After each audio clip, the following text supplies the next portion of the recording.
اللهم صل وسلم وبارك على سيدنا محمد وعلى آله وأصحابه أجمعين. صباح الهنا والورد والفل والجمال وكل حاجة حلوة على عيونكم. ازيكم يا اللي ما فيش زيكم. عاملين ايه يا حبايبي؟ وحشتوني. يا رب تكونوا في خير وفي سلامة وفي صحة وفي سعادة، وربنا رازقكم باللي انتوا بتتمنوه، وربنا يخلي لكم ولادكم وتشوفوهم احسن الناس، كله يقول امين، لان ما فيش اغلى من الضنا. ربنا يخلي لكم ولادكم وتفرحي بهم ويخلي لي محمود يا رب ونفرح بيه. انا عندي طاقه بنفتح الكاميرا بيجي لي طاقه وباور كده، فانا النهارده عندي طاقه، فقلت ندخلكم معايا الفيديو عشان تاخدوا مني الطاقه وتعملوا اللي وراكم. تمام. حطوا لايك بقى واكتبوا كومنتات كتيره، وتعالوا بسرعه خشوا معايا الفيديو، هتلاقوا الطاقه الايجابيه الحيويه. يا بنتي يا سكر انت وهي، حطي لايك انت وهي وتعالي ورايا يا حته من نور عيني. انا بنحب اللبن لما يكون خلاص داخل على غليان كده، بنحب اننا نقلبه كده في اتجاه واحد وبالراحه خالص. انا شايفاها ان هي حركه صحيه جدا، ومعظم الناس اكيد بتعملها، يعني ان انت كده بتقتلي كل البكتيريا اللي في اللبن لما تقلبيه كده على الهادي.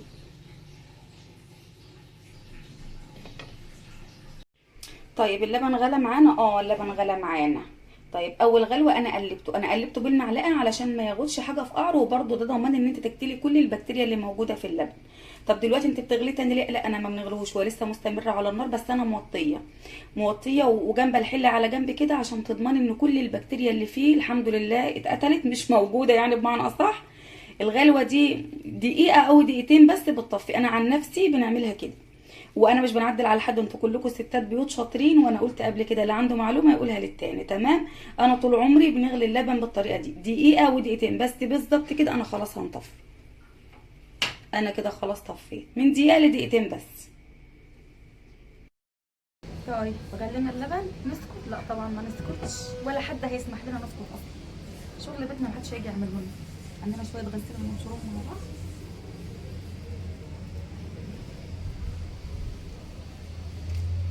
حد هيعمل لنا؟ والله ما حد هيعمل لنا، فاحنا ما نضحكش على نفسنا بقى، واحنا نقوم نشوف احنا ايه ورانا ايه. قومي اتنشطي بقى لو وراكي حاجه عليها.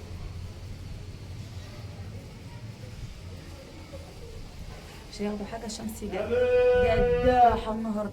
بتاع اللبن جاي الساعه كام؟ الساعه 11. انا بتاعت اللبن بتاع اللي انا متابعاها دي شاطره، جابت لي اللبن الساعه 7. شاطره يا دي الصباح الجميل. نشرنا حبه الغسيل والله ما خدوا معانا حاجه خالص. الصوت اللي انتوا سامعينه ده يا ولاد، احنا جنب بيتنا مصنع خشب، عشان كده هو عامل الصوت ده. تمام. بتعمل ليمون يا ولاد 15.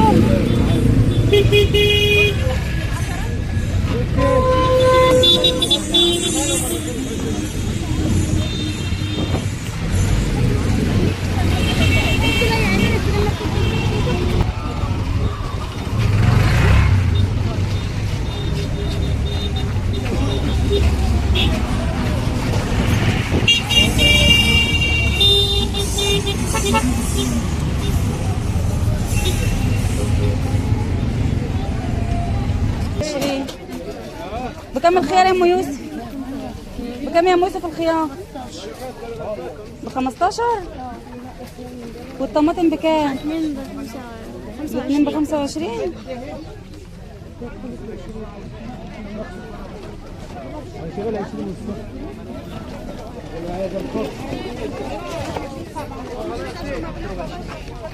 بكم الخيار يا؟ 10 و30. خدت نص الخيار. بكم الطماطم يا احمد والخيار؟ 25. والخيار ده ب 15 جنيه بس الصغير.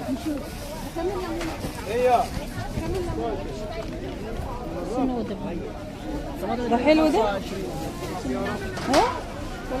العنب ب 25 جنيه. حد عايز عنب؟ مش حلو. حد عايز عنب ب 25. عايزه خفت عنب؟ بكم يا؟ 25. رخص اول عنب.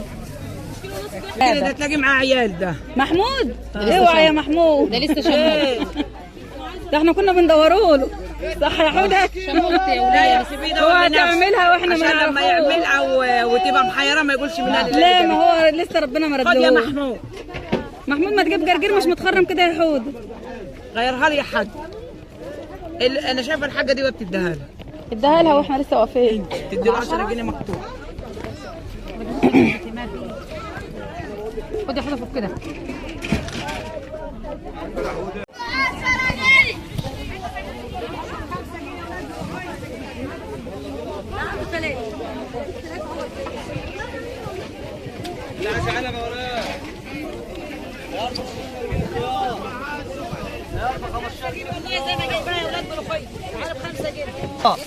البصل ده ب10 يلا. يا ياسر فلوس ب10 جنيه البصل يلا. خد يا ياسر.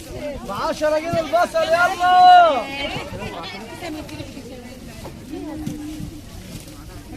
خد يا ياسر فلوس الخيار.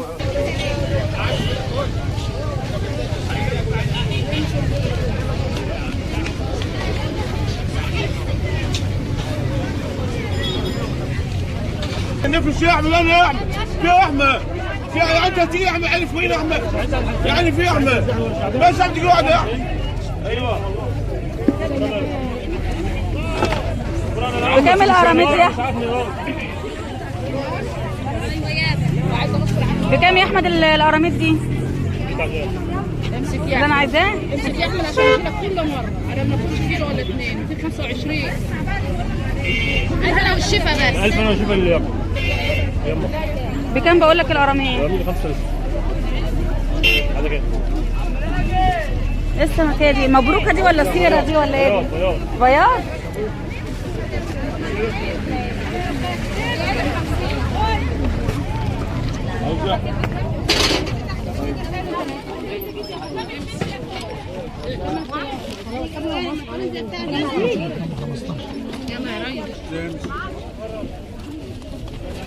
باعك الراس اضحك.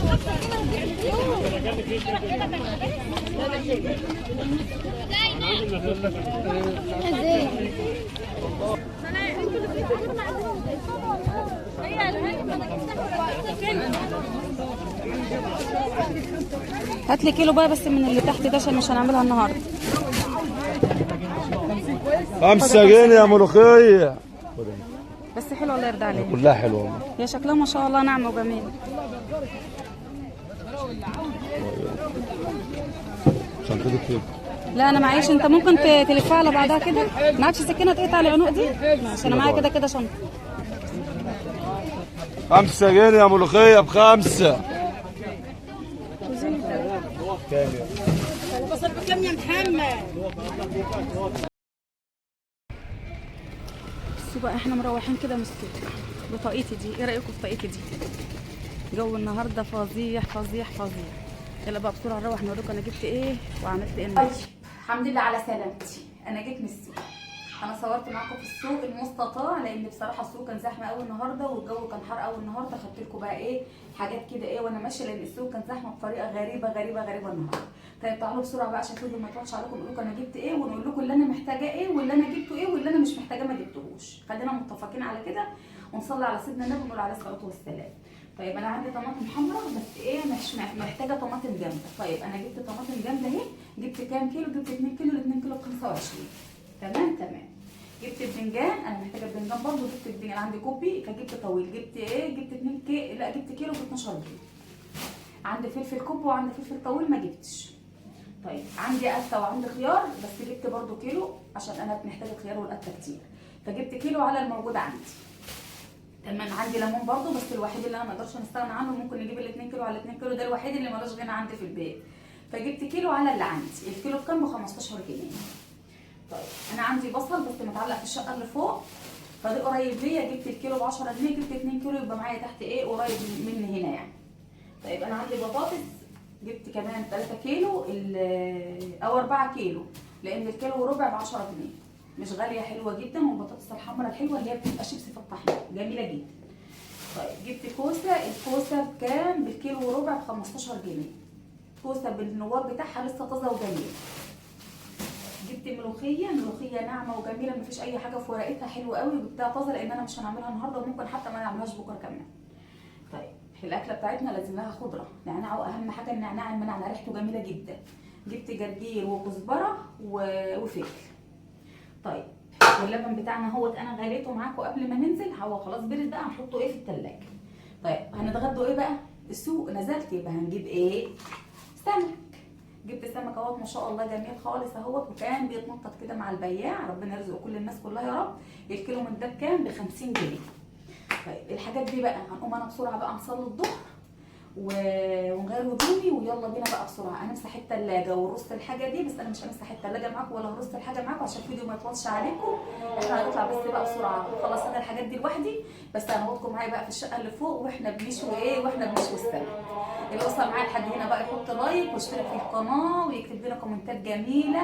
كل حاجه بتعدي من تحت البيت، يعني انا بنجيب اللي لازمني، مش بنجيب اللي انا مش عايزاه، اللي لازمني بس هو اللي انا بنجيبه. ولو عندي بنكمل، العربيه بتلف كتير ممكن ادلدل السبت ويحط لي اللي انا عايزاه.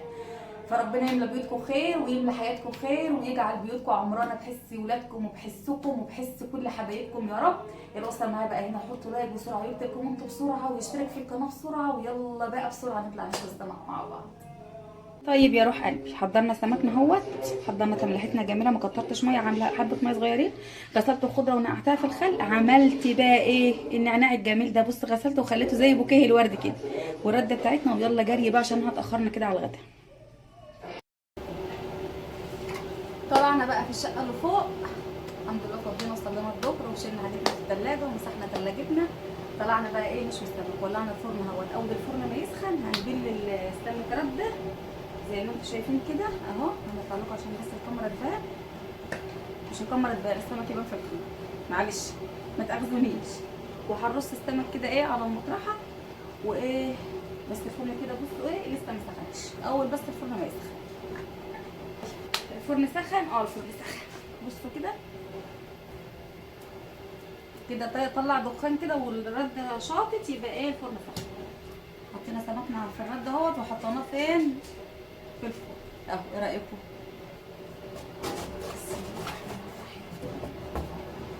شويه بقى هنعمل ايه بقى كده، هنقفل الفرن عشان ايه يتشوى بسرعه.